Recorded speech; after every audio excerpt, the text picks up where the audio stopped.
Bonjour à toutes et à tous et merci de votre fidélité à ce rendez-vous matinal.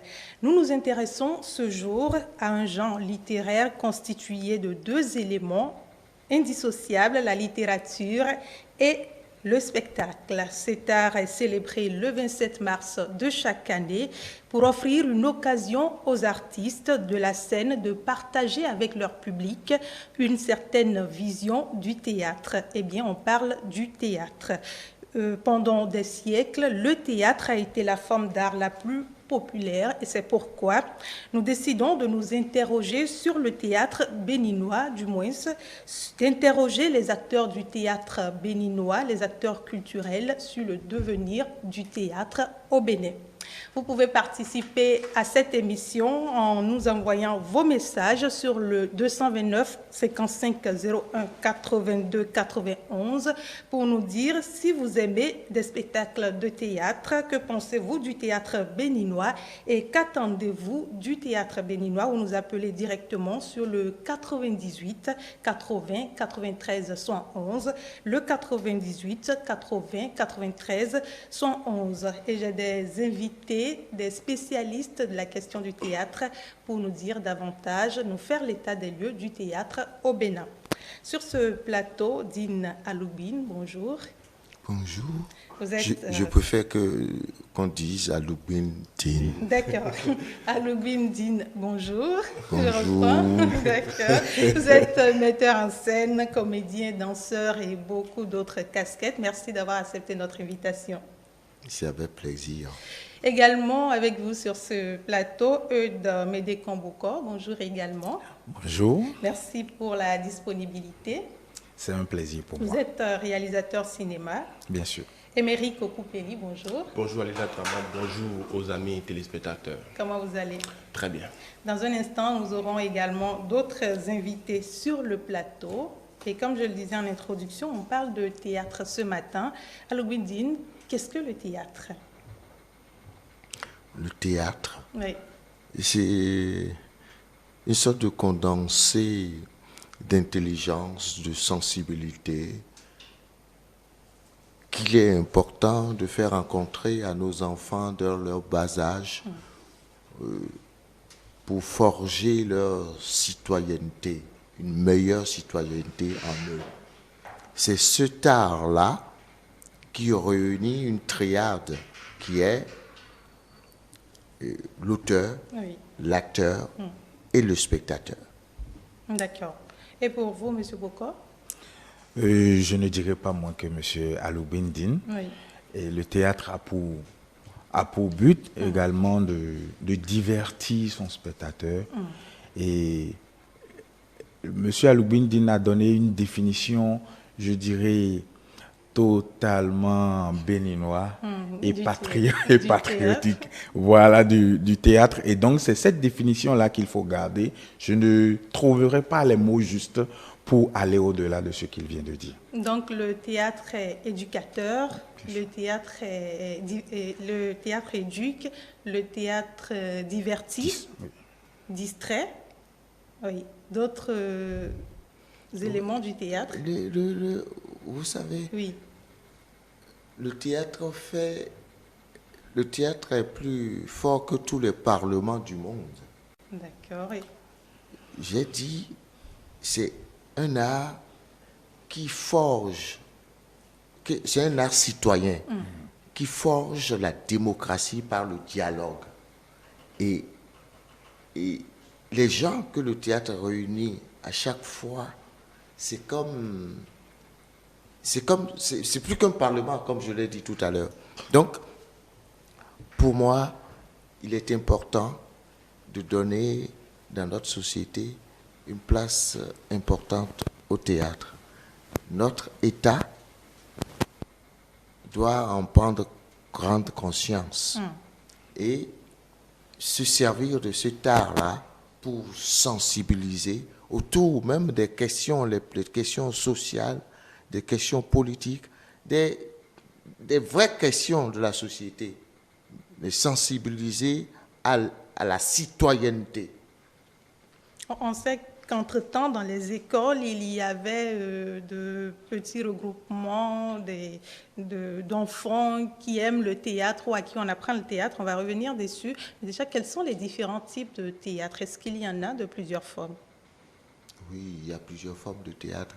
C'est que toutes ces formes-là contribuent à un seul but.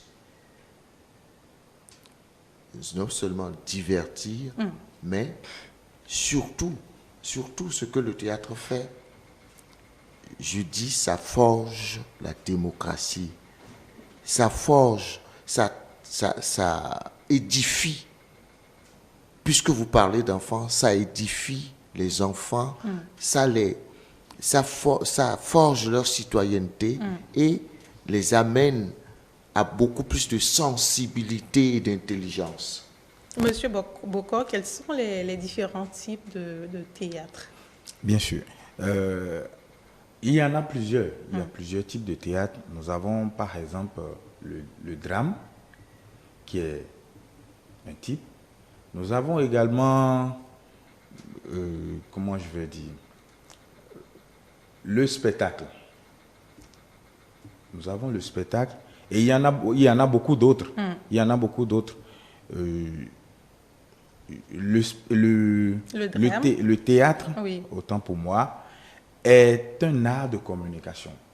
Je dirais plutôt un canal de communication qu'il faut utiliser, à consommer, je vais dire, sans modération. Parce que ça permet de passer des messages au grand public. Puisque au cours d'un spectacle, nous avons des spectateurs qui sont là, qui sont en bon nombre, et on peut faire passer de manière à ce que le message reste dans la conscience des spectateurs, un message qui puisse rester pendant un moment pour travailler leur conscience. Je pense que c'est l'appel que faisait tantôt M. Aloubine Dine dans son message. Oui. Est-ce que le théâtre est adapté à la personne ou à la couche? C'est-à-dire, est-ce qu'on fait du théâtre différemment pour les enfants que pour les adultes? Évidemment. Il y a un théâtre destiné aux enfants. Un théâtre jeune public, on appelle ça théâtre jeune public, et ce n'est pas la même chose qu'un théâtre tout public. Et par rapport à ça nous amène d'ailleurs à répondre un peu plus amplement à votre question tout à l'heure. Oui. Je donne l'exemple du théâtre de marionnettes. C'est un théâtre qui est beaucoup plus adapté aux enfants parce que c'est beaucoup plus ludique. Avec des poupées que l'on fabrique, des poupées, au fait, c'est des représentations de l'homme en petite forme pour exacerber les caractères fondamentaux, les caractères de l'homme, de l'être humain. Et ces caractères-là, on peut les exacerber à travers ces poupées-là. Donc, le théâtre de marionnettes est un théâtre, le théâtre de récit et beaucoup d'autres choses.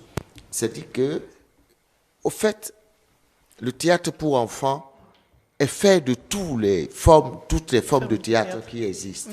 Parce que c'est fait de beaucoup de mélanges pour les amener à beaucoup plus de bonheur, beaucoup plus d'intelligence, de sensibilité. Parce que le théâtre, il est fait pour que ceux à qui on s'adresse puissent se sentir encore plus humains qu'ils ne le sont. Et c'est pourquoi il faut donner un plus grand soin au théâtre destiné à un jeune public. On dit avec la manière dont on le dit. Et c'est pourquoi d'ailleurs, au cinéma, il y a des films qui sont réservés beaucoup plus aux enfants qu'aux adultes. Et ceux qui peuvent travestir des choses à nos enfants, on dit, c'est pourquoi on parle d'interdit au moins de 12 ans, etc. Donc voilà, c'est pourquoi il y a un théâtre destiné aux enfants, une forme de théâtre destinée aux enfants, et il y a une forme aussi destinée au grand public. Moi, je voudrais quand même demander, quand on parle du théâtre, on a l'impression que c'est seulement l'oral, c'est seulement la représentation orale d'un sketch, d'un texte. Oui. Non, mais on parle aussi de théâtre écrit, oui, justement. Écoutez, on parle de littérature théâtrale. Oui. C'est ce qu'on écrit, c'est la base. Mais un texte de théâtre n'est pas du théâtre.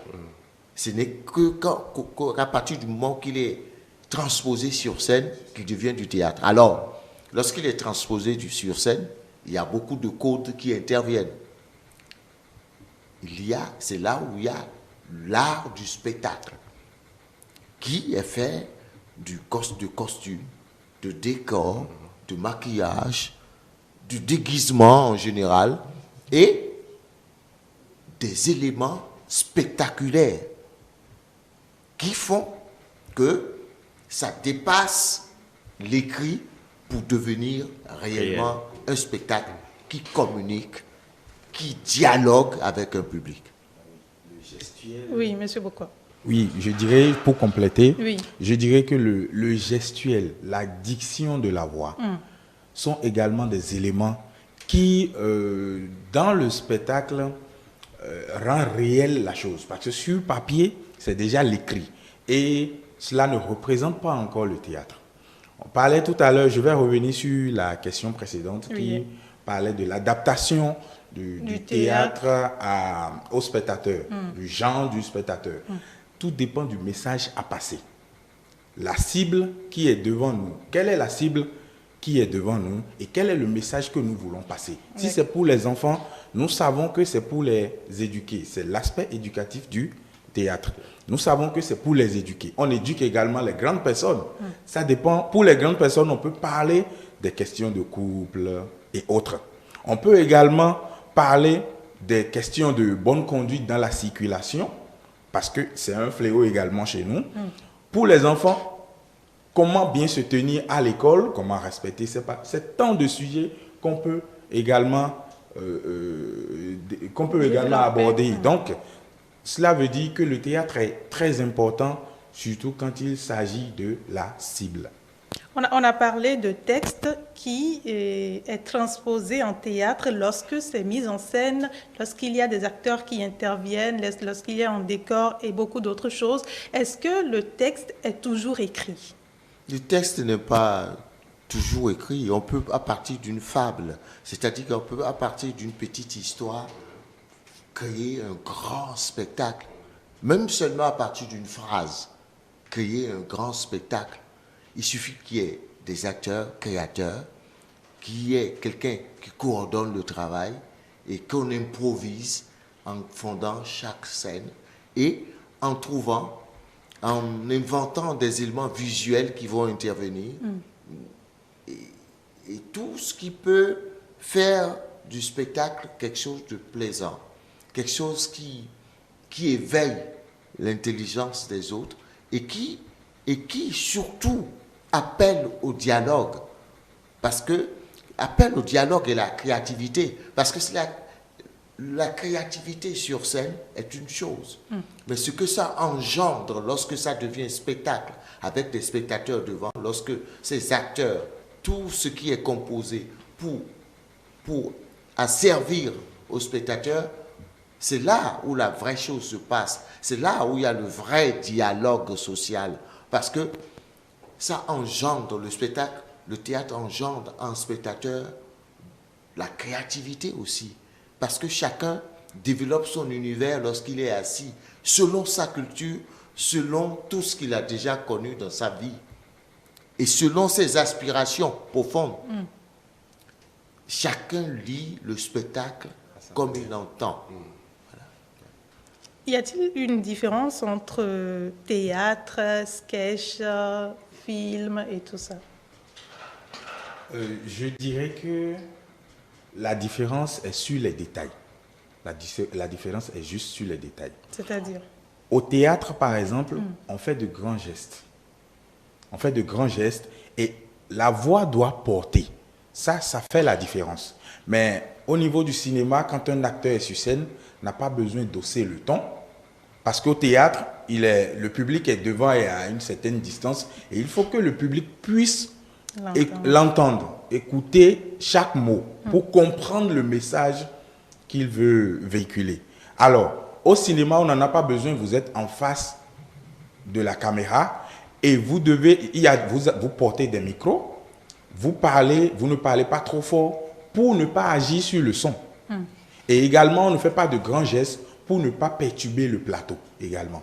Donc, c'est la différence des détails entre le cinéma et le théâtre. Le théâtre, comme la danse, comme la musique, comme l'art du récit en général, c'est des arts vivants. C'est-à-dire, c'est des arts où l'acteur, le danseur, le musicien, il est là, en chair et en os, devant un public. C'est le contraire au cinéma. Au cinéma, tout est calme parce qu'on enregistre, on préenregistre et ce n'est pas devant un public. Et c'est là la grande difficulté. Parce que un acteur devant un public, c'est la chose la plus épouvantable qui existe au monde pour l'acteur, affronter un public. Alors que l'acteur au cinéma n'a pas ce problème-là du tout. Il ne sait même pas si le public existe. Lui, son public, c'est la caméra. Donc, c'est tellement simplifié, on peut reprendre 1000 fois. Mais l'acteur devant le public, lorsqu'il fait une erreur, c'est une erreur consommée. Vous voyez? Donc, c'est aussi ça la différence. Mais une chose fondamentale à savoir, c'est que pour moi, le théâtre qu'on appelle 6e art est la mère des arts. Pourquoi? Parce que au théâtre, on peut rassembler, en tout cas au théâtre, moi je rassemble tous les arts. La projection cinématographique, la danse, la musique, les marionnettes, tout ce qui puisse exister. Même parfois, il y a beaucoup de techniques, différentes sortes de techniques. On peut faire intervenir au théâtre des ingénieurs dans tous les domaines, ne serait-ce que pour du spectaculaire, pour servir du spectaculaire. Donc, je trouve que le théâtre est la mère des arts, ça rassemble tout ce qu'on peut trouver comme art. Et c'est ça que moi j'appelle théâtre total, et c'est le théâtre que j'adule. Alors, quand on parle souvent du théâtre, on a l'impression que c'est juste de la comédie ou parfois du drame, mais pourtant il y a d'autres types de théâtre. Le théâtre est fait de beaucoup de choses. Le théâtre est fait de beaucoup de choses. Du coup, c'est pourquoi je préfère qu'on parle du théâtre total. En général. Le théâtre total, parce que ça dépend de comment chacun conçoit le théâtre. Il y a des gens, ils limitent le théâtre à des dialogues tout court, alors qu'au théâtre, il n'y a plus que ça. Le théâtre, j'ai dit, c'est un art de mouvement, et c'est un art qui rassemble tellement de sensibilité, de discipline, que, il est immense. Avant de revenir sur le théâtre béninois, nous allons marquer une pause pour pouvoir installer d'autres invités.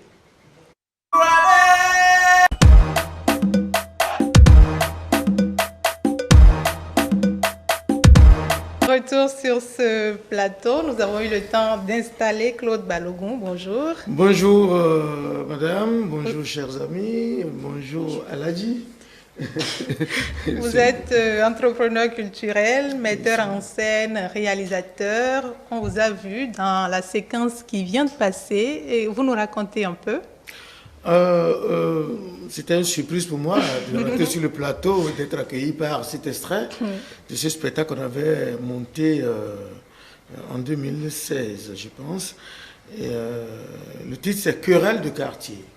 Querelle de quartier est d'abord un texte écrit par un ami camerounais qu'on appelle Senji Mendia, un grand comédien fait à son âme, je lui rends hommage aujourd'hui, qui avait séjourné au Bénin pendant longtemps et qui avait fait ce travail avec nous. J'ai été son assistant. Et des années plus tard, j'ai compris que les mots que nous dénoncions dans ce spectacle persistaient encore.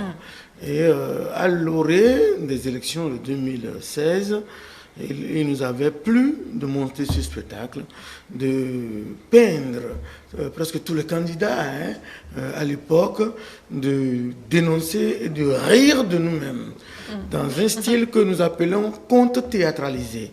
Conte théâtralisé dont la troupe Wassangari, à laquelle j'avais appartenu, dont j'ai contribué à la création, avait été le précurseur. Presque en Afrique, à l'époque, on était les premières troupes à vraiment nous investir dans ce qu'on appelle le conte théâtralisé. Alors j'ai voulu faire revenir en 2016 le conte théâtralisé, qui est un genre qui nous permet véritablement de rire de tout, d'utiliser toutes les formes artistique pour raconter des histoires. Donc nous racontions vraiment tous ceux qui voulaient être candidats, les immigrants qui voulaient être candidats, le cerveau, l'herbivore qui est descendu pour être candidat, le vendeur de poissons qui voulait être candidat. Et j'avais eu autour de moi des jeunes très dynamiques, Giovanni Wansou, Didier Nasser Gandé, ma sœur Tchoki, qui était la femme du chef du quartier. Bref, c'était un chef d'État à l'image de l'Afrique qui est caricaturé comme un chef de quartier autour duquel tout se passe entre la dictature et la démocratisation, entre le passage d'une élection à une autre. Et on avait fait cette création avec l'aide du Fonds des Arts et de la Culture. Et on avait fait quand même 14 dates, ce qui est rare. N'est-ce pas, Aladji, de faire une création et d'en faire 14 dates dans le Bénin, sans sortir du Bénin. On a fait 14 dates, on a pu participer au FITAB avec cette création. Pour finir, pour ne pas monopoliser la parole, ce test, qui est mon deuxième conte théâtralisé, parce que les tests en conte théâtralisé, c'est lorsque le test théâtral, dramaturgique, est confronté à la scène, que ça peut vraiment donner ce qu'on peut lire et sentir. Alors ce test va sortir cette année, comme sous forme de livre, à travers l'édition de mon ami Esquilabo. Mais nous allons revenir sur d'autres séquences tout au long de cette émission, Émeric. J'ai une question pour chacun de vous. Quand on parle du théâtre, je crois que au-delà d'être des acteurs du théâtre, chacun de vous avait vécu un théâtre qui vous a marqué. J'aimerais que vous nous racontiez un peu ce qui vous a marqué réellement dans le théâtre. Je commence par vous, Aloubindine. Ce qui m'a marqué dans un théâtre que vous avez suivi. Non, une représentation. Une représentation, voilà. Moi, l'un des premiers spectacles réels que j'ai vu de ma vie et qui m'a marqué, je crois que c'est une représentation des cerveaux noirs. Ceux qui ont, à mon avis, fondé un théâtre de type nouveau dans ce pays, le Bénin, à cette époque-là, le Dahomey. C'était là où on appelle le musée ethnographique aujourd'hui, qui était le cœur du théâtre du Dahomey à l'époque. C'est là où j'ai vu du théâtre sous sa forme moderne et qui m'avait beaucoup impressionné pour que je puisse adhérer réellement au théâtre qu'on faisait dans le quartier, mais de façon à nous amuser pour les fêtes de fin d'année, des choses comme ça. Et lorsque j'ai vu du vrai théâtre avec les cerveaux noirs, que ça vous a plu de faire du théâtre. Vraiment, ça compte parmi les choses qui ont fait que j'ai adhéré à ce métier. Eudes Médécan. Je dirais que moi, en tant que cinéaste, je reste beaucoup plus derrière la caméra, donc je suis pas souvent devant la scène, à part pour corriger certains trucs. Mais les théâtres que j'ai eu l'honneur de suivre ont été beaucoup plus dans mon enfance. Donc j'ai été bercé, j'ai été initié par ma maman, au théâtre. Mais après, il y a eu, comment je vais dire, un temps où le théâtre mourait pratiquement au Bénin, où les salles de cinéma étaient fermées, donc j'étais plus habitué. Mais je dirais, dans mon métier, ce qui me fascine le plus, c'est quand on dit couper, reprenez-moi ça. Parce que le réalisateur, quand il a une dent contre vous, si c'est une gifle, vous pouvez recevoir ça 10 fois. Pour que ça marche. Pour que ça marche. Donc, il peut faire exprès pour... Oui, il peut avoir la bonne prise, mais pour vous tirer un peu les oreilles parce que vous avez fait un peu la tête, ou bien vous êtes venu en retard, il peut vous demander de reprendre. Vos collaborateurs se retrouveront sûrement dans Alors, je ne suis pas un tyran. Et vous, Monsieur Balogou? Oui, je voudrais... merci pour la question. Oui. Ce réalisateur qui fait comme ça un mauvais réalisateur. Parce que en matière de cinéma, le temps, c'est de l'argent. Et lorsque vous faites reprendre une scène à un comédien tout simplement parce qu'il a fait des sourires à votre copine, vous n'en êtes pas un bon réalisateur. Alors ici, nous parlons théâtre. Oui. Et lorsqu'on parle théâtre, les thèmes sont clairs. Oui. Et vous parlez de... qu'est-ce qui m'a touché dans une représentation. Parce que, oui, ce qui m'a touché, il y en a beaucoup. Il y en a beaucoup parce que nous avons la chance au Bénin d'avoir véritablement les grands noms du théâtre d'Afrique noire, qui sont très cités. On en a beaucoup. Je n'oserais pas aller sur des spectacles de ceux-là. Mais ce qui m'a le plus touché, c'est un spectacle de Feu Marceline Abord. Qu'on pourrait considérer comme quelqu'un, une dame qui fait du théâtre populaire, mais que j'ai suivi à l'Institut français avec ses qualités et ses défauts, sa troupe qui faisait jouer des femmes à des femmes, des rôles d'hommes et autres, et qui jouaient et tout dans une certaine... aisance, mais dans une certaine, presque entre griffes, ignorance de l'utilisation de la scène, le rapport avec le public. Et c'est ça qui m'avait poussé à l'époque à créer avec Floris Adjanou et Brice Brun un creuset de discussion autour des spectacles qu'on appelle le cercle à l'Institut, au Centre culturel français à l'époque, où lorsque une troupe vient jouer, nous décortiquons le lendemain son spectacle, nous discutons, et c'est ça qui m'a rapproché de cette dame-là.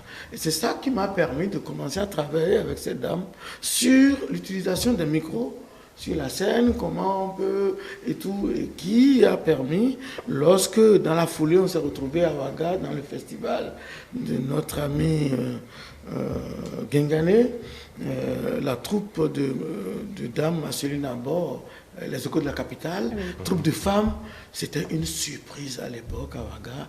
Et quand les Béninois maquillés, habillés en homme, interprétaient des rôles, soulevaient les foules. Et c'est ça qui me surprend. Je ne parlerai pas des autres spectacles aux normes, les spectacles d'Alaline, d'Arguintine, Britannicus, de Tolakupui, et puis les spectacles dans lesquels moi-même j'ai évolué avec la troupe Les Muses du Bénin, le Royaume d'Oyo par exemple, et autres, qui sont des spectacles qui m'ont marqué et qui m'ont poussé à véritablement épouser cette métier qu'on appelle le théâtre. On parle de théâtre, on parle de représentation et on sait que ça met en scène ou ça fait intervenir plusieurs profils. Dans le théâtre, quels sont les profils qu'on retrouve très souvent? Comédiens, acteurs, metteurs en scène, qui d'autre? Là, vous amenez à citer les métiers du théâtre. Les métiers du théâtre sont nombreux. Je sais que dans l'une des meilleures écoles du monde où on forme des gens du théâtre, je crois qu'ils ont énuméré 10. D'accord. Mais on peut, parmi ces 10-là, on peut en citer beaucoup plus. Parce que le décorateur, par exemple, le scénographe, il y a... Quand on parle de scénographie, ça évoque pour moi d'abord la conception de tout l'arsenal scénique. Et là, on peut avoir des décorateurs qui sont des spécialistes de meubles, de scène. Oui. Des artisans. Des artisans. On peut en citer. Parce qu'il y a la menuiserie fer, la menuiserie bois, et ainsi de suite. Oui. Des sculpteurs, des peintres qui interviennent au théâtre. Bien sûr. Il y a des maquilleurs, il y a des maquilleurs, il y a des costumiers. Bon, déjà dans le costume, on divise le costume même en 3 séries. Il y a des sous-secteurs aussi. Il y a des concepteurs de costumes qui dessinent. Il y a celui qui coupe, il y a celui qui coud. Voilà. Ainsi de suite. Maintenant, le comédien, c'est le maître de tout. Parce que on fait tout ça pour que le comédien soit dans un univers qui doit être le sien sur scène. Le metteur en scène, c'est lui qui coordonne tout. Et la régie. C'est sous le scénographe qu'il y a les régisseurs. Régisseur son, régisseur lumière, régisseur plateau. Bien sûr. Vous voyez, tout ça, c'est sous la direction du scénographe. Voilà. Maintenant, le chef d'orchestre, c'est le metteur en scène qui coordonne tout. Mais l'acteur est au centre du théâtre. Monsieur Balogun, est-ce que tout le monde peut faire du théâtre? Ça, c'est une question piège. Oui, évidemment, tout le monde peut faire du théâtre, mais tout le monde ne peut pas être professionnel du théâtre. Voilà. Tout le monde peut faire du théâtre, mais tout le monde ne peut pas en devenir professionnel. Le théâtre, c'est dans la rue. Nous sommes dans un pays de l'oralité, nous sommes dans un pays de plaisanterie à cousins, nous sommes dans un pays, imaginez une zone comme Louémé, où, excusez-moi, elle a dit, où la plaisanterie, les commérages, les taquineries sont au quotidien. Vous voyez 2 co-épouses, l'autre ne va pas devant la chambre de l'autre, mais elle dit tout pour que l'autre sente le message. Donc, nous sommes dans un pays de gestes, de l'oralité et tout. Mais alors, lorsqu'on va parler du théâtre, c'est-à-dire du bâtiment qui accueille les représentations, lorsqu'on va parler du théâtre, c'est-à-dire l'acteur, le comédien, autour duquel tous les professionnels dont a cité le doyen Alogbin tout à l'heure vont se mettre à son service, on doit pouvoir se dire, oui, il faut aller à son école. On doit pouvoir se dire, il faut apprendre. Mais dire aller à son école ne veut pas dire forcément à 10 000%, il faut en sortir des diplômés de ce métier avant d'exercer et d'en connaître les secrets et les rouages. On peut aller à son école auprès de quelqu'un. Oui. Claude a parlé de bâtiment. Oui. Et ça m'inspire des choses. Allez-y. Parce que c'est vrai qu'on finira par construire un théâtre national ici. Mais pardon, qu'on ne construise pas de théâtre, un théâtre national, comme la grande France a eu à le faire avec des erreurs. Oui. Parce que André Malraux, qui est l'un des ministres qui a fondé vraiment la culture en France, parce que les politiques, parce qu'il est politique avant tout, Malraux, les politiques construisent des théâtres. C'est le seul métier au monde où son bâtiment porte son nom. Du coup, les politiques confondent l'activité théâtrale au bâtiment. Et on érige des monuments. C'est prestigieux, construire un théâtre. On érige des monuments qui ne sont pas adaptés à l'activité théâtrale. Alors qu'on ne peut pas concevoir une maison de la danse, un centre de la danse sans salle de répétition. On ne peut pas concevoir je vais même plus loin. On ne peut pas concevoir un théâtre sans un terrain de football sans avoir des terrains de répétition. Mais d'entraînement. Les plus grands théâtres en France n'ont pas de salle de répétition. Alors qu'on fasse attention aux références lorsque on veut poser nos actes ici, dans notre pays, qu'on tienne compte de nos besoins réels, du besoin réel des gens qui font le métier. Parce que je me souviens qu'au-delà, on a voulu faire du théâtre, le président Yahi Boni a voulu construire le théâtre national et on a envoyé des gens au Sénégal. Ça m'a fait rire. Ça m'a fait rire parce que ce n'est pas l'exemple. La Grande France n'est même pas l'exemple avant que le Sénégal le soit. Donc il faut qu'on fasse très attention et qu'on fasse appel aux gens qui doivent utiliser le théâtre pour construire un théâtre. Vous avez déjà commencé par faire un peu l'état des lieux du théâtre au Bénin. Monsieur Bokwa, vous voulez intervenir? Allez-y avant que... Non, je voulais revenir à la précédente question. Oui. Je dirais, le théâtre en tout, ce n'est pas seulement l'acteur qu'on voit devant, sur la scène, mais ce sont ces agents-là, ou bien je dirais, ces acteurs qui contribuent à la réussite. À le mettre en valeur. À la réussite de la chose même. Même le machiniste qui s'occupe peut-être des micros, à déplacer ou à mettre au bon endroit, et quand même intervient au théâtre parce que sans son rôle, il y aurait un problème. S'il y a un problème, ça veut dire qu'il y a eu échec. Et quand il y a échec, ça peut agir sur l'émotion du spectateur. Parce que le but, c'est de transmettre l'émotion pour faire vivre réellement la chose au spectateur. D'accord. Au-delà je voudrais revenir un peu, et très brièvement, sur ce qui fait que le politique, en voulant construire les infrastructures, arrive à se tromper un peu, c'est que les chefs d'État, généralement vers la fin de leur mandat, cherchent à coller leur nom sur une grosse infrastructure. Nous avons les musées en Europe. Ne pas passer inaperçu. Voilà, il y a des musées Jacques Chirac. Il y a des musées, des salles de théâtre, comme l'a dit le doyen et tout. Et effectivement, à l'époque, le président Yahi Boni avait voulu, vers la fin de son deuxième mandat, faire quelque chose avant de partir. Et c'est nous-mêmes qui n'avons pas suivi. Parce qu'en réalité, il a demandé où est-ce qu'on peut faire. Je me rappelle une mission qui était allée vers le ITB, parce qu'il y a de l'espace, on pouvait y faire. Le monsieur dit, j'ai pas beaucoup d'argent, je veux quand même faire quelque chose, une maison pour qu'on puisse faire des choses dedans et tout. Il y a de l'espace dans la zone des tours administratives.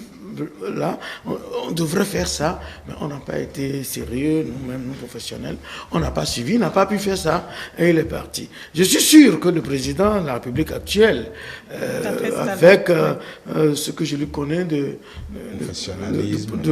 qualité, de goût, voudra aussi laisser son nom. De toute façon, il a lancé le projet des 12 salles de spectacle dans les départements. Le projet est en cours et tout. Donc, quelque chose comme ça peut se passer. Alors, par rapport à la mission sur le Sénégal, évidemment, à l'époque, le directeur connaît bien le Sénégal, connaît bien le théâtre Daniel Sorano, connaît bien les deux grandes salles qu'ils ont là-bas. C'était demandé d'aller voir qu'est-ce qu'ils ont. De s'inspirer. Le travail est fait. Et un architecte béninois qui vit au Sénégal avait conçu un plan. Le plan est dans mes ordinateurs. Malheureusement, le ministre à l'époque est parti. Et puis, bon, tout est mélangé. On ne va pas recréer le monde. Mais ce qui est important dans ce qu'elle a dit qui m'intéresserait, c'est que lorsque les autorités voudraient faire des choses, il y a des sachants qui sont là, des praticiens qui sont là, comme lui et d'autres, qu'il faudrait qu'ils consultent pour que, ne serait-ce qu'à des étapes de validation, pour que ce qui va être construit pour nous et fait pour nous soit utile et exploitable. On a déjà commencé par parler du Bénin, du théâtre béninois. On va continuer dans cette lancée-là. Et je reste avec vous, à Lubindine. Quel est aujourd'hui l'état des lieux qu'on peut faire du théâtre au-delà des infrastructures, des acteurs, le théâtre même? Oui, écoutez, moi, vous parlez du théâtre. Moi, je vais dire que le théâtre au Bénin se porte bien. Très bien. Contrairement à beaucoup. Oui. Le théâtre se porte bien. D'accord. Les indices sont là. Les indices sont lesquels? Les indices, c'est qu'on a du succès à l'international. On a, c'est-à-dire qu'on a des références. On a quelque chose qui se passe maintenant qui est dans l'ordre, pour moi, de la renaissance théâtrale. C'est vrai. Il y a des jeunes qui ont des ambitions, qui sont aussi passionnés et qui font des choses nouvelles. Et c'est ça le plus important. Ouais. Et c'est vrai, si on les compte, on peut compter du bout des doigts. C'est peut-être 12, c'est peut-être... On peut, si on exagère, on peut aller jusqu'à 20. Et pour moi, pour le nombre, les 10 millions que nous sommes, c'est extrêmement important. Et c'est pourquoi je veux contribuer à cette éclosion-là. Et je le fais à ma manière. Et je souhaiterais que l'État se penche sur cette forme d'art qui peut être, comme le régime actuel le fait, mais le focus sur les arts plastiques. Je crois qu'il est important de mettre le focus également sur le théâtre parce qu'il y a de la potentialité, quelque chose de nouveau peut se passer de très très grand. Et ça veut dire quoi?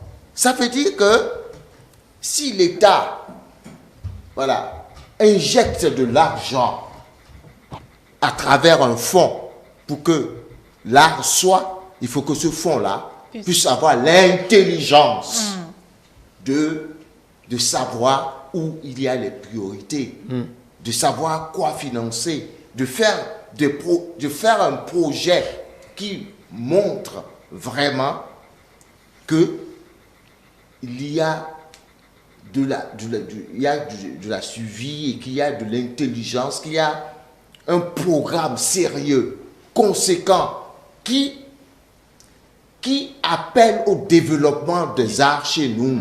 Parce que je crois fondamentalement, et je ne vois pas celui qui peut me contredire là-dessus. Oui. Si on veut un débat public, pour ça, on le fera.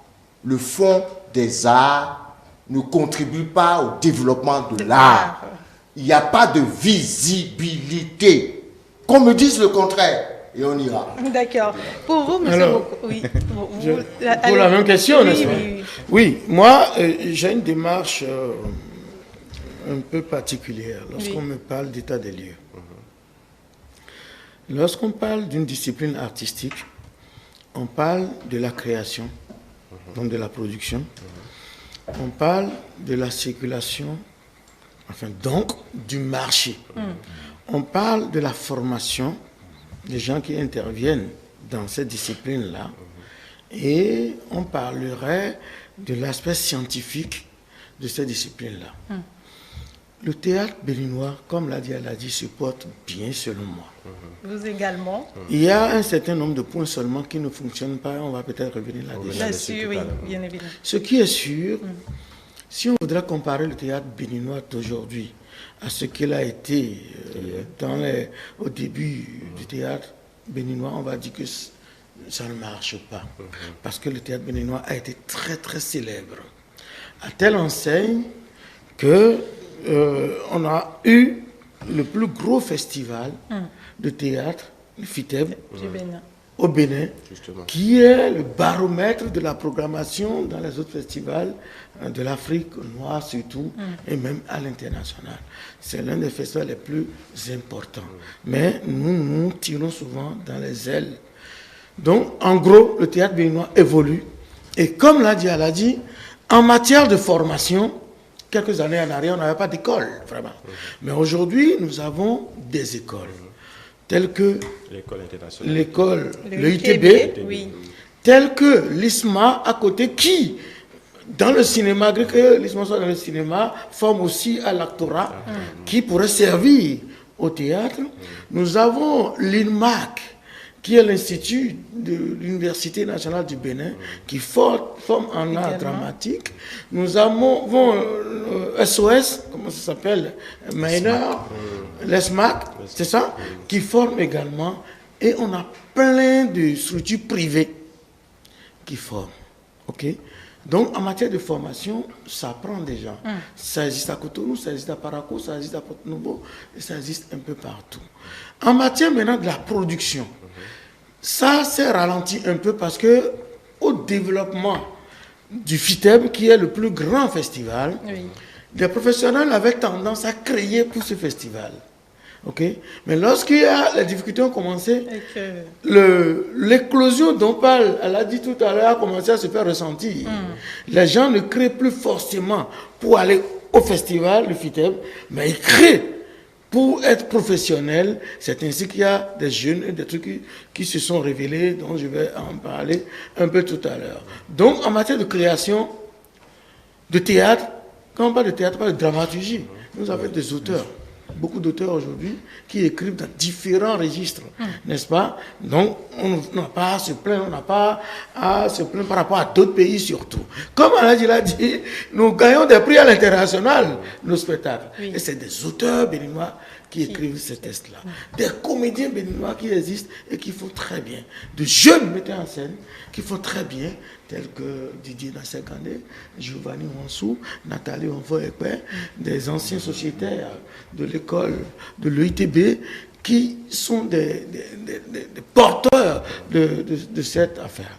Mais il y a un truc important qui est né aussi. J'ai parlé de marché, donc la vente, la distribution, donc les salles. De plus en plus ces dernières années, il y a plusieurs salles qui sont nées, des salles privées. Je ne vais pas parler de l'école de l'EITB qui a son studio, qui a au minimum 4 scènes sur lesquelles on peut s'exprimer.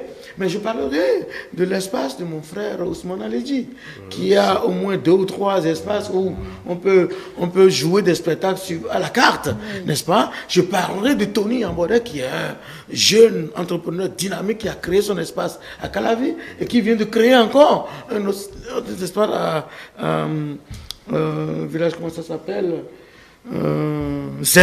À Zé, où il a une scène et tout ce qu'il faut, certainement pas encore une salle couverte, mais une salle quand même. Je parlerai des initiatives qui sont à Porto-Novo. Le jeune Zossou Serge, qui fait dans le théâtre le conte depuis des années. Nous allons parler d'un autre qui fait dans les marionnettes, qui sont des cousins. Il y a le centre Wadada. Il y a le centre, vraiment le centre Wadada. Il y a tellement de... Mais là, on va à Parakou. Nous avons notre jeune frère Zoro, Rodrigue Gotovi, qui a créé l'espace Wendepe, qui fait beaucoup. Nous avons Dassa, nous avons Savet, des jeunes qui initient des choses, qui font Nati Tengu, l'espace TV5 est là. Mais mon jeune frère Karl Tokuraba a créé son espace à côté et qui fait.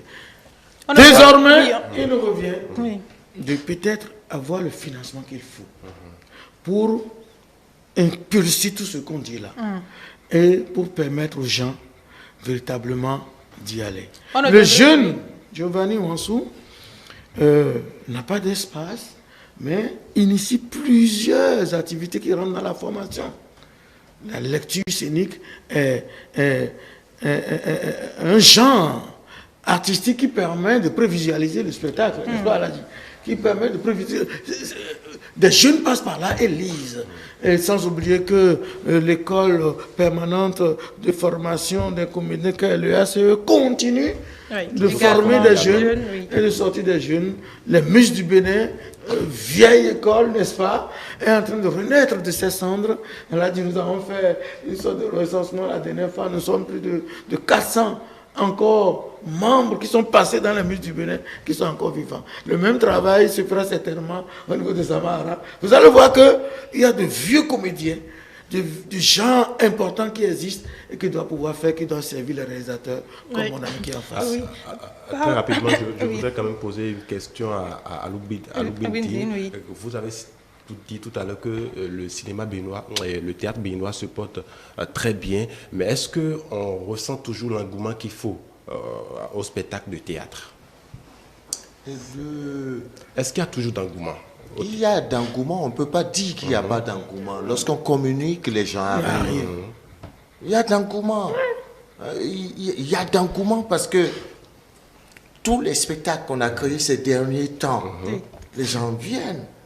Des Béninois comme des étrangers qui vivent ici. Pour regarder. Ils payent pour venir au théâtre. Ça veut dire que si il y a un système mis en place par notre pays qui finance des productions, évidemment, il y aura des diffusions, il y aura de la circulation. Beaucoup de diffusion, beaucoup de circulation, à partir du moment où il y aura beaucoup de créations. Mais les créations qu'il y a aujourd'hui ne sont pas minimes. Mais il faut les diffuser. Si, Claude a cité tout à l'heure des lieux qui existent. On ne va pas aller dans ces lieux-là jouer sans payer. Parce que ce lieu doit s'entretenir. Ce lieu doit vivre. Voilà des choses qu'il faut faire. Que doit faire le Fonds des arts? Entretenir ces lieux-là de diffusion afin de rendre réelles les diffusions de spectacles. Financer des productions de spectacles afin que les jeunes qui vivent de ces métiers-là puissent réellement en vivre, travailler, puissent vraiment avoir l'occasion de travailler, créer des spectacles qui peuvent circuler dans ces lieux qui existent à travers le pays. Ça, c'est fondamental. Et ça, c'est des choses auxquelles ces institutions mises en place par l'État, à qui on ne va pas quand même reprocher à notre État de mettre en place ces institutions. C'est ceux qui dirigent ces institutions-là qui doivent avoir l'intelligence de leur métier, l'intelligence de ce qu'ils font, afin qu'il y ait réellement une visibilité. Laissez-moi vous dire, ce que l'Union européenne injecte et dont nous bénéficions parce que nous écrivons des projets, nous faisons des concours à l'international pour en gagner. Ce que ça injecte chez nous, ce que ça peut injecter chez nous en Afrique. Dans le théâtre? Pas seulement dans le théâtre, dans les arts, je veux dire. Ce que notre pays donne pour le Fonds des arts est capable de faire mieux que ce que l'Union européenne, les fonds de l'Union européenne font. Mais pourquoi ça ne se fait pas? Pourquoi il y a cette léthargie-là? Pourquoi? Ça veut dire qu'il n'y a pas une fonctionnalité normale. Et ça, il faut le revoir. Je pense quand même. On va peut-être. Non, je pense quand même que l'État fait quelque chose. Moi, je ne dis pas que l'État ne fait pas. Je dis que l'État fait. Mais les institutions que l'État a mis en place ne font pas. Tu ne me diras pas le contraire. C'est pas parce que toi, tu bénéficies. De quoi? C'est pas parce que toi, tu bénéficies d'aide que tu vas me dire que ça fait. Moi, je dis qu'il n'y a pas de visibilité. On va.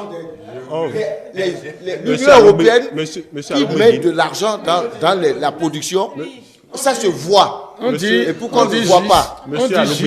On dit juste de me laisser tomber avant de me relever. Là, je n'ai pas encore parlé. Je ne parle pas du FAC. Moi, je suis dans une analyse macro, en fait. Et lorsqu'il y a un problème, il faut qu'on se regarde aussi pour voir où est-ce qu'il y a... Vous la trébuchez. Nous-mêmes, on a trébuché. Est-ce que vous voyez? L'État, par rapport au théâtre spécifiquement, à un moment donné, a dit le FITEB, institution importante, phare de cette discipline, les gens disent qu'il y a problème. À partir de cet instant, nous arrêtons ça. Nous mettons en place une structure qu'on appelle la CNT. On a mis en place la CNT avec des gens, mais la CNT a dormi pendant 1 an. n'a rien fait. Conséquence, l'État a dû... Non, tu es en train de vérité là. Non, je n'ai pas... On ne parle pas de Monsieur, filière, monsieur, on ne parle pas de n'allez- ces choses. Monsieur, Nous parlons de choses concrètes. Je suis dans une démarche... On va le laisser, oui. Merci, madame. Oui, c'est Donc, bon. la CNT n'a pas fonctionné. L'État dit j'arrête. Et l'État est C'est actuellement... une jeunesse inutile ici là. Non. Ce que moi je dis est concret. Le financement des arts, c'est de ça que je parle. D'accord. Pour que ça fonctionne. Vous pensez que c'est le FAC seul qui va financer les arts? Je ne C'est pas dis possible. pas que c'est le Arrêtez. FAC seul qui Elle va a dit, financer. elle a dit. Le Non, FAC c'est- fait masse. Je vous respecte beaucoup. on va Mais marquer- vous me permettez de on- terminer. on va marquer- Même si ça vous brûle, je ne suis pas directeur du FAC, je ne suis pas au ministère. Oui, Mais je suis scientifique et j'analyse d'une manière globale. D'accord. Et je dis, Monsieur l'État vous a allez voulu, permettre à- l'État a voulu développer le secteur en mettant en place une structure qu'on appelle la CNT. D'accord. Nous nous sommes foufoyés, nous professionnels. Ça n'a pas fonctionné, l'État dit j'arrête. Et l'État est en, s'il vous plaît, Monsieur. l'État est en pleine rédaction Oui. d'un gros programme qui met en place le théâtre, la danse, le cinéma et tout. D'accord. Qu'on pourrait appeler institut ou laboratoire, mais l'État veut financer la culture. Donc, La preuve en est que dans le PAG, Oui, non, dans le pas PAG, l'État met, par exemple, la mise en place du CNOA, qui est la société civile culturelle. oui, Mais ça- ça n'a ça, pas c'est- été facile Monsieur, de faire ça. monsieur, Donc moi, je ne prends pas la direction Oui. individuellement pour dire. Je dis à l'État, le gouvernement actuel, du président Baptiste Talon, L'État a joué sa les partition. réformes en cours, elle a dit. L'État a joué sa partition. Merci. Nous allons permettre à M. Bocot de placer un mot Non. sur l'état des lieux parce qu'on n'est pas encore, vous êtes déjà dans les solutions. C'est ce que Non, je c'est dis. pas une affaire de solution. On va revenir sur cette question.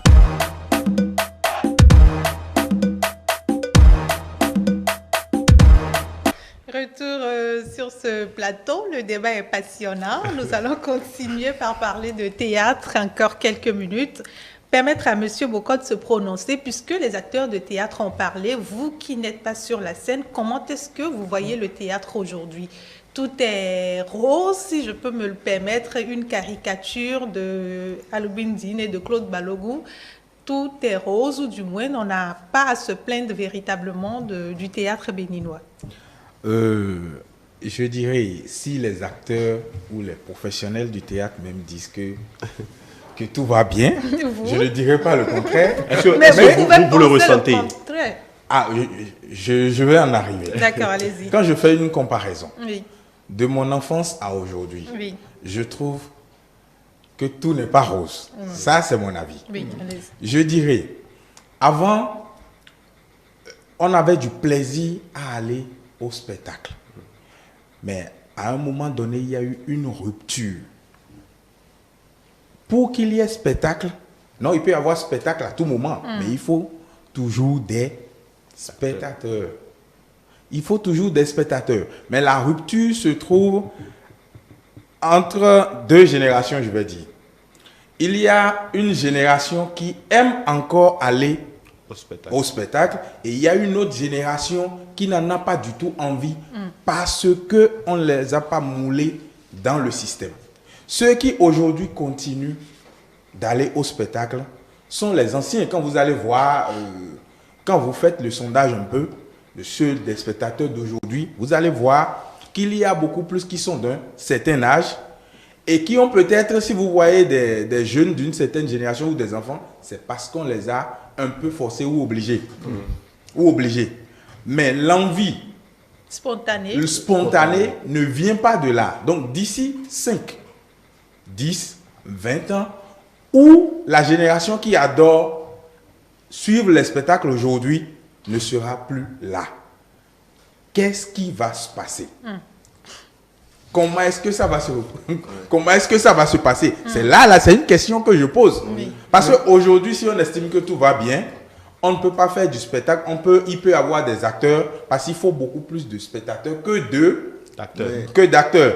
Mais des acteurs, on peut en trouver. Mais des spectateurs, si on n'en a pas pour l'entrée, il y a un problème. Je pense que Vous il savez- fait une analyse.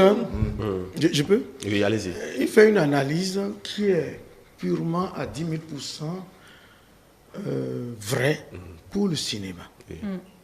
L'analyse est 10 000 fois vraie pour le cinéma. Il y a un métier dans les disciplines qu'on appelle la médiation culturelle. Lorsqu'il y a un espace, l'espace fait sa politique de mobilisation du public. Le public, ça se crée. Le public, ça s'entretient. Est-ce que vous voyez? Donc, aujourd'hui, nous disons que ça peut aller sur le plan d'un certain nombre de choses, mais on a d'autres problèmes, hein, c'est vrai. Mais tous les espaces que je connais, tels que l'espace de l'EITB, a une politique du public. D'accord. Monsieur, de sorte que ce que Cole dit est juste, mais il faut ajouter à cela que c'est une affaire d'éducation. Quel est ce public-là? C'est parce que ce que tu dis, tu n'es pas allé au fond, non plus, M. Kodjo. Ce public-là, qui est mort, qui ne sait, M. Bokor, c'est que le public ne sait pas renouveler. C'est ça. Ce public dont tu parles, c'est un public fabriqué depuis la Révolution. C'est ça. Voilà. Parce qu'il y avait une culture véritablement populaire pendant la Révolution, on peut tout dire. Et aujourd'hui, le nouveau régime est en train de faire en sorte que l'éducation artistique revienne dans les écoles. Vous allez voir le résultat lorsque nos enfants vont être sensibilisés au théâtre, à la musique, à la danse, à tout. Ils vont avoir envie, eux tous, d'aller au théâtre, d'aller voir des spectacles spontanément. C'est l'éducation qu'on n'a pas dit aussi, c'est pas long.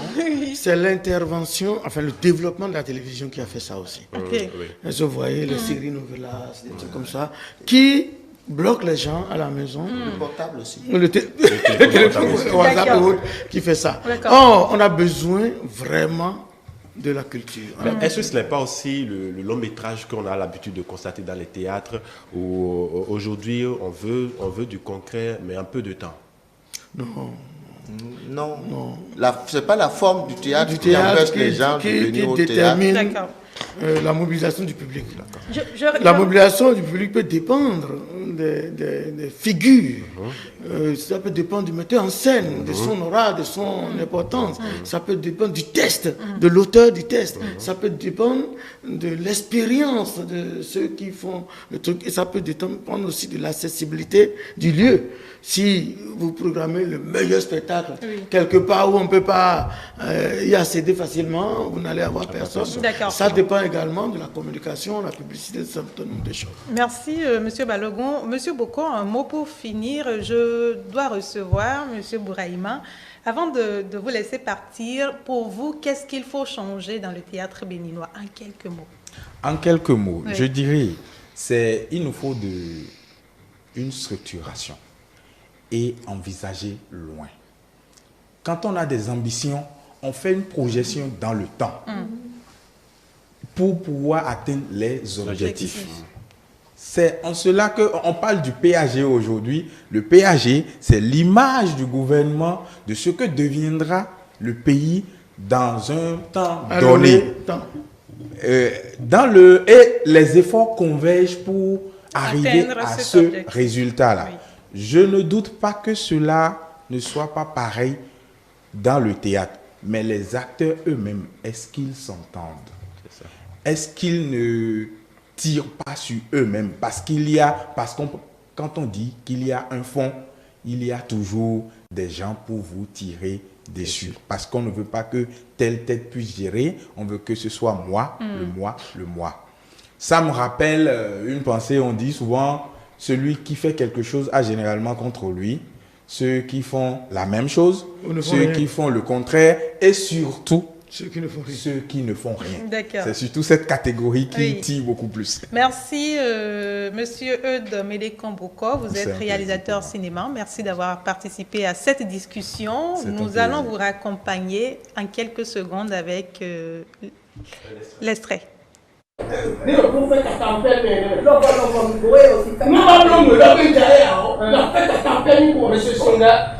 Oui, monsieur.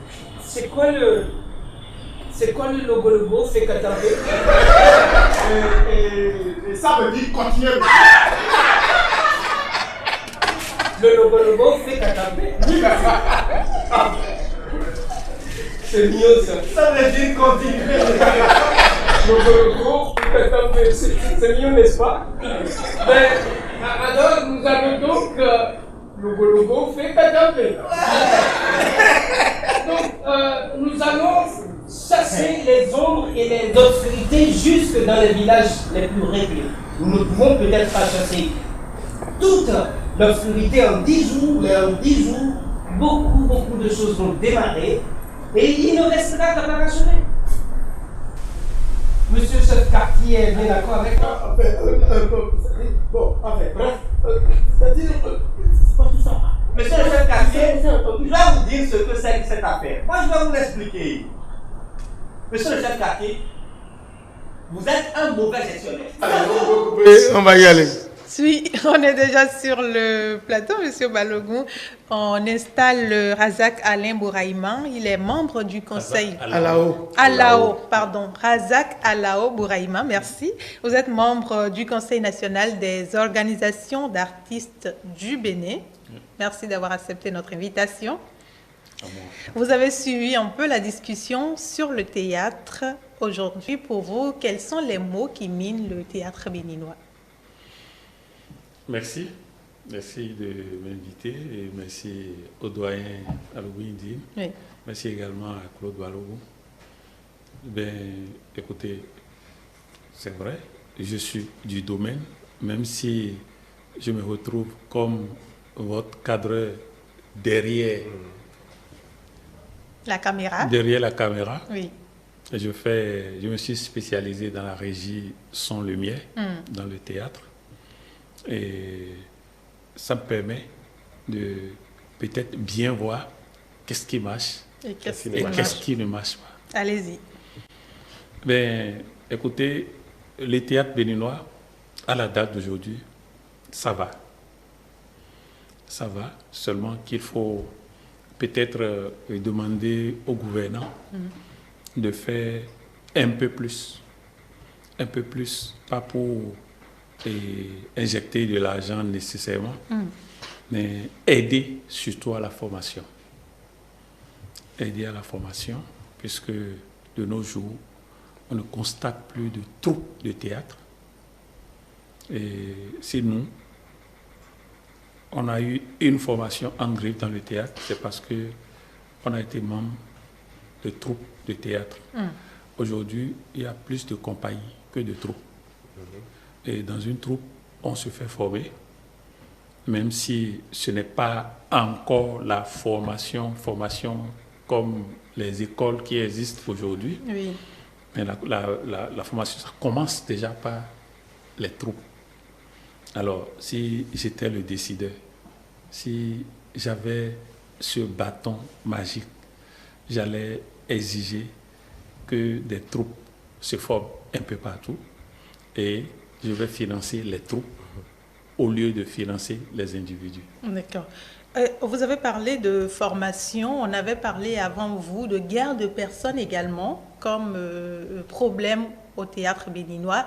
Est-ce qu'il n'y a pas également pour problème des opportunités qui n'existent pas pour les jeunes, surtout parce que, Aloubin Dine l'a dit, il y a aujourd'hui cette génération de jeunes acteurs qui essayent de porter haut ou de faire comme leurs aînés dans le théâtre. Est-ce que pour ces jeunes, il y a assez d'opportunités? Mais c'est clair qu'il y a d'opportunités. Et c'est aussi clair que les jeunes veulent avoir plus de moyens. Ce n'est pas Aladji qui va me dire le contraire. Aladji, je sais qu'il a galéré en griffe dans Zamara. Et pendant longtemps, les moyens, c'était pas ça. Ce qui nous amenait vers le théâtre. Et moi, j'ai fait 12 ans dans les musées du Bénin. Et jamais on ne m'a donné 10 000 francs comme ça. Et ça ne veut pas dire qu'on ne gagne pas de l'argent. On va jouer, on fait des sorties. C'est juste le déplacement. Aujourd'hui, il y a un peu plus de moyens. Et lorsqu'il y a des moyens, on veut plus de moyens. Donc que les jeunes demandent plus je pense que c'est plus ou moins normal. D'accord. Émeric? Monsieur Bouraïma a parlé tout à l'heure de moyens. Est-ce qu'on peut dire aujourd'hui que les acteurs du théâtre vivent de leurs arts? Oui, il y a plus ou moins. Parce qu'il y a des gens, à partir du moment où quelqu'un qui fait du théâtre arrive à construire une maison, même si elle est petite, arrive à avoir sa voiture, fonder une famille, je trouve que ce que même des fonctionnaires qui ont travaillé pendant 20 ans on n'arrive pas à faire. On ne peut pas dire que l'artiste ne vit pas de son art. Mais il est normalement, vu le niveau de travail de beaucoup de gens, il devrait avoir plus, il devrait avoir mieux. La question qui soulève, la question sous-jacente que Razak soulève. Vu le travail qui se fait aujourd'hui, je suis d'accord avec lui, l'histoire de troupe. Parce que la troupe est le creuset où se fait vraiment les b.a.-ba de l'acteur. C'est là où la formation commence. C'est la vie de troupe qui forme d'abord. Et c'est par rapport à cette vie de troupe qui n'existe pas. Parce que cette vie de troupe, qu'est-ce qu'elle permet? Elle permet la vie ensemble. Elle permet le partage. Et ça n'existe plus. C'est des individualités. Voilà pourquoi, à l'EITB, j'ai exigé que ce soit un système d'internat pour que les gens réapprennent à vivre ensemble. En communauté. Parce que c'était ça, la force du théâtre. Non, je pense que quand c'est bien dit, on n'a plus rien à ajouter. Vous savez, lorsque on a créé l'université de Parakou, je me suis tenu la tête, j'ai dit, tiens, ce qui permettait le brassage entre les étudiants qui se connaissent partout, quand ils finissent, ils se connaissent, tout le monde se connaît, il y a quelque chose qui va être coupé. Quelqu'un qui fait toute sa formation à Parakou ne connaîtra pas celui qui a fait toute sa formation à Cotonou. Donc, la troupe est un creuset comme ça. Moi, j'ai fait les Muses du Bénin. Après, on a créé Wassangari. On a fait Wassangari. Et effectivement, à partir du développement du FITEB, est née cette affaire de compagnie, où quelqu'un demande du financement, à son financement, appelle les comédiens, suivant son projet et suivant son ambition, crée le spectacle tourne, c'est fini, chacun s'en va. La vie à communauté existe. On vient pour chercher l'argent. Ce qui ne veut pas dire que c'est mauvais. Parce qu'en matière d'industrie culturelle, c'est là qu'on brasse l'argent. En matière de compagnie, on apprend la vie en communauté. Vous voyez? En matière de troupe. En matière de troupe, on apprend la vie en communauté. En matière de compagnie, on apprend l'aspect économique de l'art. Donc les deux sont faisables, mais de plus en plus, il faut y aller. Il faut préciser aussi, il y a une idée qu'il faut préciser dans ce que nous sommes en train de dire là. C'est pas seulement la vie en communauté, c'est aussi ce que tout le monde défend aujourd'hui, qui est le vivre ensemble. Attendez, j'ai encore oublié l'aspect. Vous voulez parler du militantisme, peut-être? Non, ça va tout ça là est dedans. Tout ça là est dedans. C'est-à-dire que ce qui combat l'individualité, surtout là, l'individualité, parce que aujourd'hui... L'amour, là? Oui, parce que le vivre ensemble, j'ai oublié. Ça va venir. J'ai fait une interview à feu Kofi Gao qui me racontait comment, avec sa moto, il prenait, elle a dit, si je ne me trompe pas, et il parcourait de Porte-Nouveau, peut-être jusqu'à la hauteur de Parakou. Ils font Porte-Nouveau, Mono, juste pour aller coller des affiches, juste pour aller programmer des spectacles et autres. Et ça, on ne peut pas obtenir ça véritablement en matière de compagnie. Mais par contre, en matière de troupe, sans qu'on te donne un franc, tu te sacrifies pour l'autre, pour que l'autre se réalise et explose sur scène. Monsieur Bouraïma, vous avez dit que le théâtre nourrit son homme, mais ce qu'on déplore également dans ce domaine, c'est qu'on voit des acteurs, quand ils ont un problème, ils sont malades ou il y a une situation, on appelle toujours au soutien, à l'aide des autres. Ça fait penser que véritablement, quand on est dans ce secteur-là, on ne finit pas bien et quand on a une situation, il faut que ce soit les autres qui vous viennent en aide. Oui, mais le constat est là. C'est vrai que le théâtre nourrit son homme, mais il y a le quotidien. Le quotidien, c'est pas aisé. Lorsqu'on dit que l'homme de théâtre, il arrive à construire sa maison, il a une petite voiture, il fonde un foyer, d'accord, mais il faut qu'il joue. Il faut qu'il parvienne à jouer régulièrement. C'est en jouant régulièrement qu'il pourra avoir suffisamment de l'argent et penser à mettre de côté. Il grandit professionnellement aussi. Justement. Voilà. Et comme ça, quand il va véritablement vieillir ou ses forces vont l'abandonner, il aura de quoi se prendre en charge. J'ai trouvé l'idée, oui. Ce qui m'échappait tout à l'heure, c'est faire équipe. Oui. C'est-à-dire que la troupe avait développé en nous l'esprit d'équipe qui n'existe plus aujourd'hui et dont on a besoin pour l'avenir. Forcément. Faire équipe, parce que c'est une équipe qui gagne, on ne peut pas gagner seul. Votre question, madame, Razak, m'amène à penser à mon cher ami Ernest Kao. Justement. Ernest Kao, grand comédien devant l'éternel, grand cinéaste, présentateur d'émissions Taxi Brousse. Voilà quelqu'un qui a travaillé, qui a une vie relativement saine, qui a sa maison, qui vit bien, jusqu'à un moment où cette maladie arrive. C'est ce que je mets dans ce que Razak appelle le quotidien. La santé humaine peut fléchir. Alors, comment faire pour travailler régulièrement et en faire des réserves, histoire de subvenir à ses besoins de santé? Notre ami Ernest, aujourd'hui, il souffre de 2 pathologies importantes. Et ses économies sont terminées. Okay? Même s'il a des carrés, tout ça, il les a déjà vendus, peut-être, mais il n'arrive pas parce que vous dépensez 200 000 par semaine. Même le fonctionnaire ne peut pas. N'est-ce pas? Maintenant, le gros problème que nous avons dans le secteur artistique d'une manière générale, c'est ce qu'on appellerait la sécurité sociale. La sécurité sociale qui manque. Parce que, je dis souvent, je le répète sur ce plateau aujourd'hui, nous, acteurs culturels, nous vivotons au quotidien. Nous arrivons à réaliser un peu de choses, mais nous sommes des indigents. Quand je le dis, les gens m'attaquent. Les gens disent non, on n'est pas des indigents.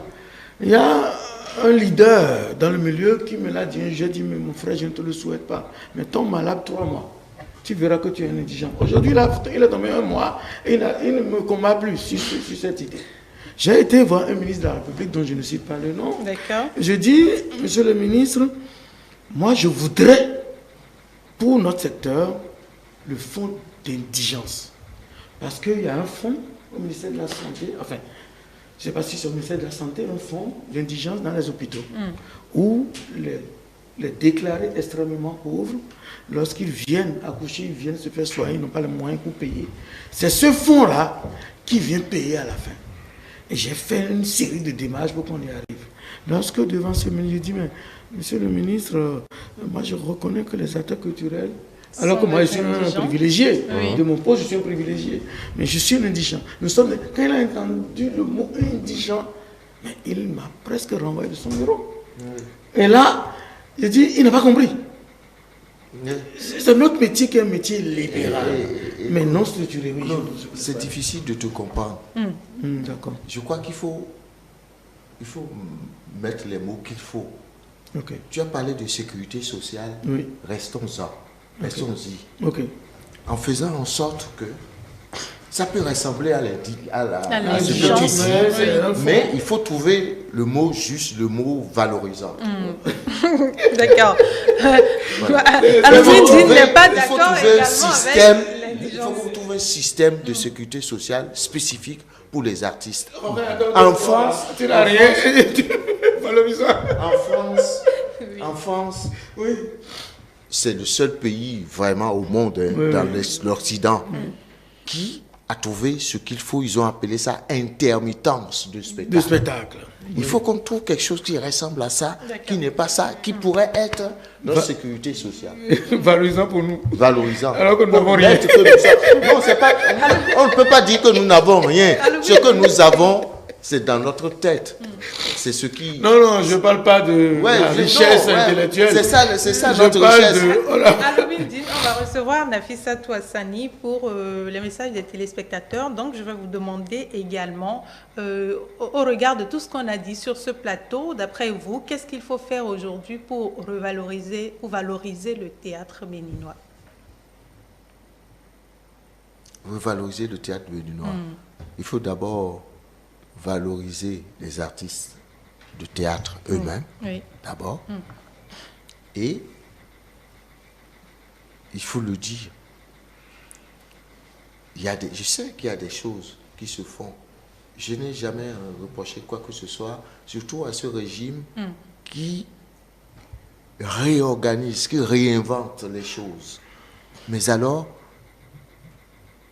il ne faut pas compromettre l'eau. Il ne faut pas compromettre l'eau d'un océan lointain à un poisson qui meurt de soif.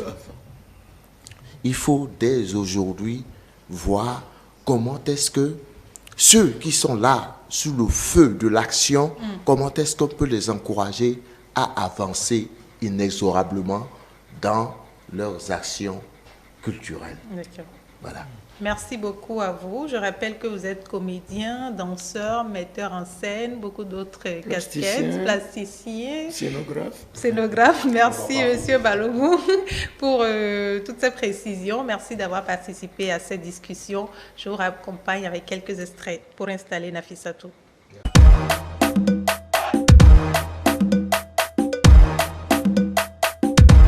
D'accord. On attendait Nafissatou, elle ne s'est pas fait attendre, mais elle voulait vous lire tous les messages des téléspectateurs qui ne sont pas encore arrivés. Bonjour Nafissatou Hassani. Bonjour Halila, amis téléspectateurs, bonjour. Merci d'être là ce matin encore. C'est moi. Nous avons quelques messages. Oui, nous allons commencer par celui de Gabriel Adao. Bonjour le plateau, le théâtre, ça me passionne. Alors pour moi, le théâtre, c'est beaucoup de choses. Pour le comédien, c'est une manière de s'évader, d'échapper à sa propre vie en jouant à être de quelqu'un d'autre. C'est aussi une manière de dire des mots, de prononcer des phrases que l'on ne prononcerait jamais, les mots d'un auteur. Peut-être qu'au théâtre, le comédien se sent plus vivant dans un personnage que dans la vraie vie parce qu'au théâtre, on inspecte, on analyse, on scrute les profondeurs du personnage pour le faire vivre. Par la même occasion, le spectateur s'échappe aussi de sa propre vie puisqu'il va voir représenter ici et maintenant d'autres histoires, d'autres vies. Le théâtre, c'est l'humanité en représentation. J'entends humanité au sens scientifique, au sens biologique du thème. Le théâtre est vivant et humain. Je trouve qu'en regardant un acteur jouer sur un plateau, on assiste à une humanité qui déploie sa vivacité, qui se dénude. Oui, c'est ça le théâtre, c'est la mise à nu des humanités. Le théâtre, c'est la vie, c'est moments d'ennui au moins. Le message nous vient de Gabriel Adao. Monsieur Bouraïman, un mot sur ce texte du téléspectateur. Oui, je pense que le téléspectateur a vu juste. Il a dit exactement ce qu'il faut. Et le comédien sur scène, il a juste un bout de temps pour s'évader. Et le spectateur également, qui vient en 1h ou 1h30 rêver. Oui. Et voilà quoi. Seulement que Et de nos jours, on constate que le comédien tellement change de personnage que dans la vie active, parfois, il s'oublie et il prend la posture des personnages. Et j'en connais, j'ai un doyen que je respecte beaucoup, qui aujourd'hui ne peut plus parler comme il le faisait. Et il a toujours incarné le rôle de papa qui doit être exigeant. Dirigiste. Oui, ça fait que même dans la vie active, il est comme ça. Voilà. Monsieur Balogou? Non, je pense que le téléspectateur a bien défini un certain nombre de concepts qu'on voit souvent au théâtre. Il n'a pas tort, c'est juste. Le théâtre est tellement important que lorsque je n'ai pas le temps de lire un livre, par exemple, et que le test de ce livre-là est mis en scène quelque part, je fais tout pour y aller. Regarder un spectacle de théâtre, c'est lire un livre plusieurs fois et sous plusieurs formes. Parce que vous écoutez le texte, suivant l'auteur du texte, et vous regardez le spectacle suivant le prisme du metteur en scène et du scénographe. Bonjour le plateau. Aujourd'hui, on a de moins en moins d'acteurs talentueux du théâtre. Qu'est-ce que vous en pensez? Monsieur Balogun, c'est une question. Oui, évidemment, comme on l'avait déjà dit sur ce plateau, c'est en pratiquant qu'on gagne de l'expérience. Et c'est en gagnant de l'expérience qu'on devient beaucoup plus professionnel et autres. Et je l'avais déjà dit tout à l'heure, il faut forcément se faire former. Pas forcément dans une école pour avoir un diplôme, licence, master et autres, mais on peut apprendre aussi en apprenant auprès de quelqu'un, auprès d'un metteur en scène, auprès d'un ancien et tout. Donc, vu que les salles se sont arrêtées en temps, vu qu'il n'y a plus beaucoup de créations, c'est normal que le nombre excellent diminue. Mais comme on l'a dit tout à l'heure, je ne sais pas si c'est la Covid qui a fait ça. Quand on a traversé la période de la Covid, on s'est rendu compte qu'il y a beaucoup de créations qui naissent et beaucoup de nouveaux talents qui naissent également. Mais je continue de dire, par rapport à d'autres pays, le Bénin, on n'a pas à se plaindre. Oui, et c'est un peu comme les joueurs, les footballeurs. Le footballeur qui, à la suite d'une blessure, ne joue pas pendant 1, 2, 3 mois. Si la blessure est cicatrisée, avant qu'il ne remonte sur scène, il faut s'entraîner. Alors, le Covid ou la Covid, sur plus d'1 an, on n'a pas pu s'exprimer. Alors qu'il faut jouer encore pour qu'on puisse détecter les vrais comédiens ou les comédiens excellents. Voilà. Merci, M. Bouraïman. Nafissatou. Bonjour le plateau. La méthode qu'utilisent les Béninois pour empêcher l'éclatement de la vérité. Donc, selon lui, le théâtre, c'est la méthode qu'utilisent les Béninois pour camoufler la vérité. Est-ce que vous êtes d'accord? Non, c'est pas vrai. C'est pas vrai. Vous savez, le théâtre est parti de ce qu'on appelle cantate. Le théâtre est parti de l'époque des rois où on a des poètes et des artistes qui racontent le quotidien au roi. Ce qu'on n'arrive pas à dire directement au roi, par exemple, ce bouffon, ce cantateur peut utiliser le théâtre pour dire ça, pour le roi. Et ça, c'était pas forcément en public, c'était devant la cour du roi pour son propre plaisir. Donc, c'est le contraire. Nous utilisons le spectacle, querelle de quartier, dont nous suivons les extraits. Si vous suivez bien, il y a des personnages publics qui se retrouvent dans les différents personnages qui sont là. Alors qu'on ne peut pas venir à la télé, à la radio, pour dire telle personne a fait ci. Nous avons parlé d'hélicoptère tout à l'heure. À l'époque, est-ce qu'on pouvait en parler sans être puni? Mais le théâtre peut récupérer et rendre ça en dérision. l'histoire du théâtre. Il nous reste un message. Oui. Ici au Bénin, le théâtre n'est pas aussi développé. Les anciens ont fait leur temps. Aujourd'hui, nous ne voyons que des personnes qui niaisent à l'écran. Oh, c'est un peu trop fort, hein, c'est un peu trop dire, Monsieur Boulaïma. Ben, bon, ça n'engage que celui qui l'a écrit. D'accord. Ben, et dit que les anciens ont fait leur temps, c'est vrai. Et en théâtre, est-ce qu'on peut parler d'anciens? Parce que plus on vieillit, plus on devient de vrais, très bons comédiens. Donc on est comme le vin. Ça vieillit. Mais il se trouve qu'aujourd'hui, il y a la jeune classe aussi qui fait un travail énorme, surtout avec les écoles. Il y en a qui sortent des écoles. Je connais presque toutes les promotions de l'ITB. Oui. Et c'est des gens qui travaillent beaucoup. Et vraiment, il y a une révolution.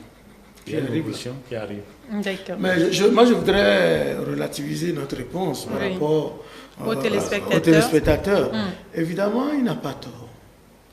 Et le téléspectateur ne peut analyser que ce qu'on lui offre. Il a dit qu'il n'y a que des gens qui niaisent à la télé. Il n'a pas dit qu'ils niaisent sur scène. Donc lui, il prend le théâtre comme étant ce qui passe à la télé. Qu'on a mis la galerie, je ne veux pas citer d'émissions, je ne veux pas citer de télévision, vous savez de quoi je parle. Donc, il y en a qui viennent, qui passent dans des émissions à la télé, et ils ne peuvent pas, on ne regarde pas le contenu, on ne corrige rien et ça passe.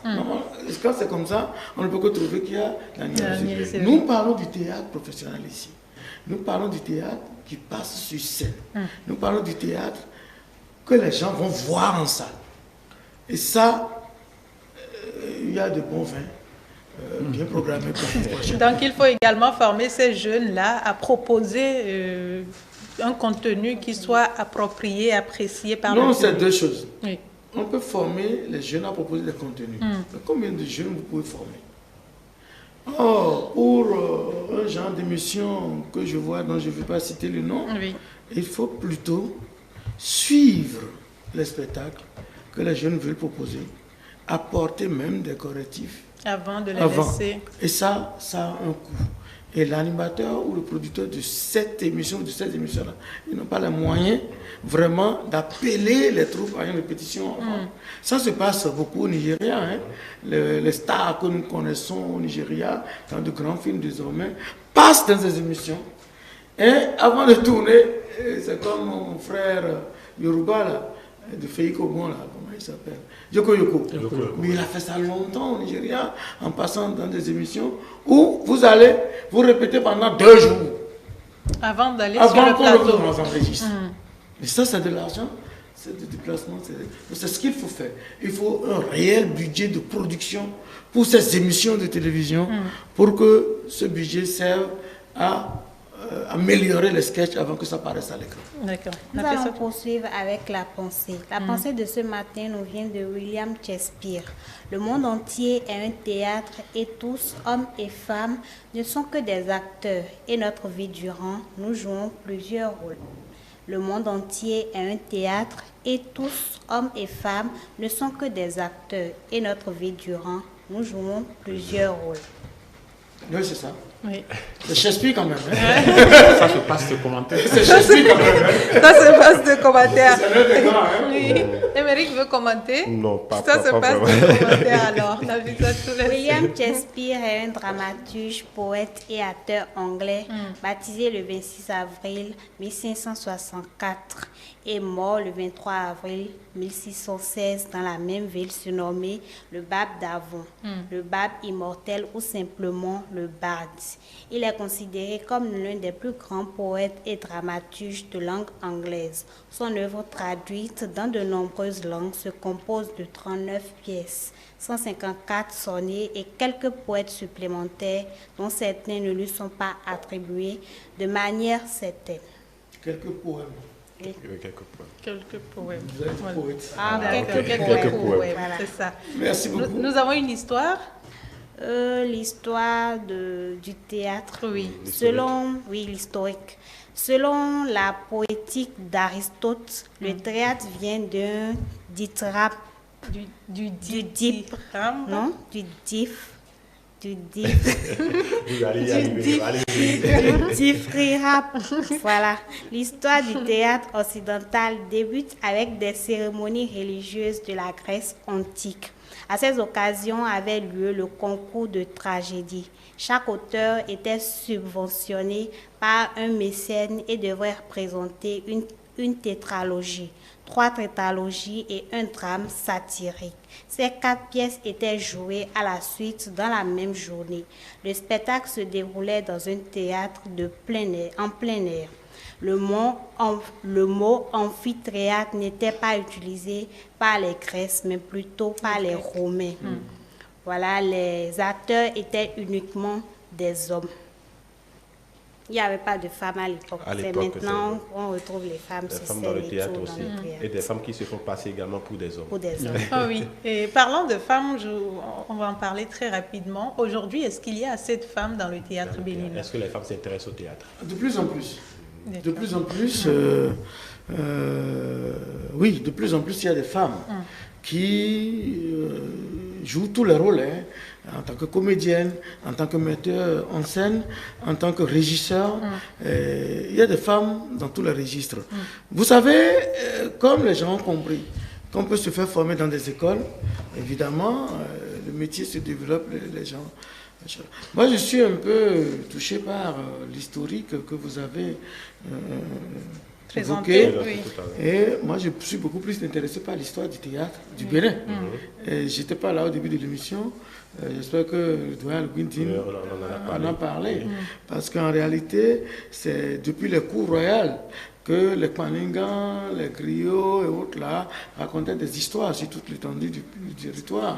Mais après, l'histoire du théâtre béninois, ce qui est documenté, vient de l'école William Ponty, où des étudiants béninois, en revenant en vacances de William Ponty, viennent faire du théâtre et autres. C'est ça qui a donné la création de toutes les troupes professionnelles qu'on a connues jusqu'à aujourd'hui. D'accord.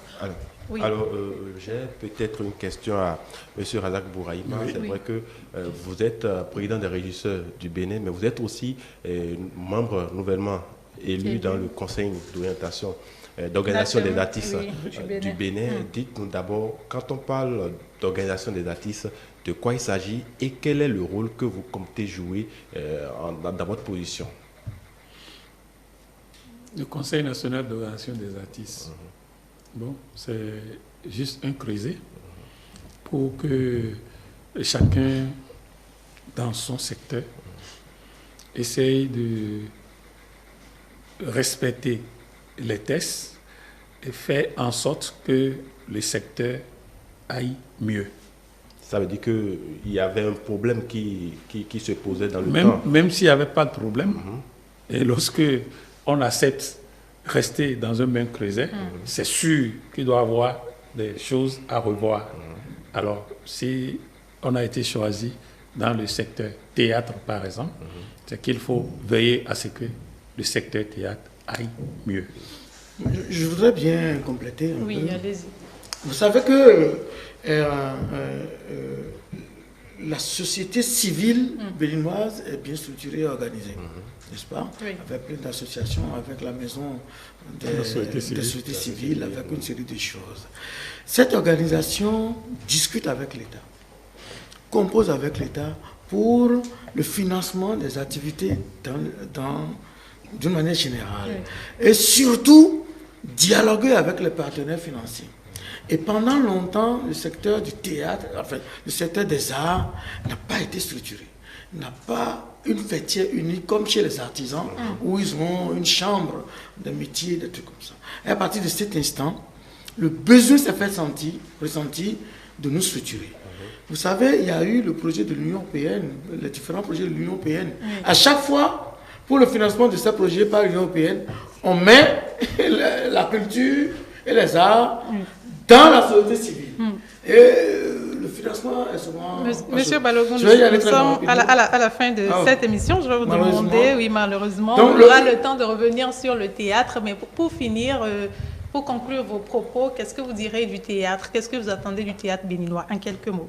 Non, j'attends juste qu'on puisse faire ce qu'on appelle la mise en synergie des espaces de représentation de spectacle. Ça permettrait, lorsqu'on crée un spectacle, de pouvoir jouer ça, de circuler ça, ne serait-ce qu'au Bénin, avant de démonter le spectacle. Merci. Parce que je suis dans l'industrie, et l'industrie, c'est la quantité. Si je fais mon spectacle, je joue seulement à Cotonou et à Parakou, ce n'est pas rentable pour moi. Merci à vous. Ni pour les comédiens, ni pour personne. Claude Balogun. Monsieur Bouraïma, rapidement aussi, un mot. Oui, moi je dirais tout simplement que il faut que l'État nous aide à équiper davantage les différents centres de diffusion qui se créent un peu partout. Parce que lorsque je viens jouer à Cotonou, où j'ai les infrastructures qu'il faut, je dois aller jouer à Zé, et avec 2 ou 3 projecteurs, ça ne fait pas beau. D'accord. Merci à vous, Monsieur Bouraïma Razak. Vous êtes membre du Conseil national des organisations d'artistes du Bénin. Claude Balogun, entrepreneur culturel. Dean Aloubin Dean, metteur en scène, il était sur le plateau également. Eudmede Komboko, réalisateur cinéma. Nous avons discuté ce matin du théâtre. Émeric Okupeli qui m'a accompagné pour l'animation. Nafissa Tassani également qui a lu vos messages. Merci à tous les téléspectateurs d'avoir participé à cette émission. Le théâtre est utilisé comme un médium pour refléter notre société et dans différentes langues. Il dépeint la culture, la tradition qui existe dans le monde entier. Pour le Bénin, il faut retenir formation, opportunité, financement, restructuration. Je vous laisse avec cette pensée de Albert Camus sur le théâtre. Le théâtre est un lien de vérité. Pour vivre dans la vérité, c'est rester en compagnie de Euteli.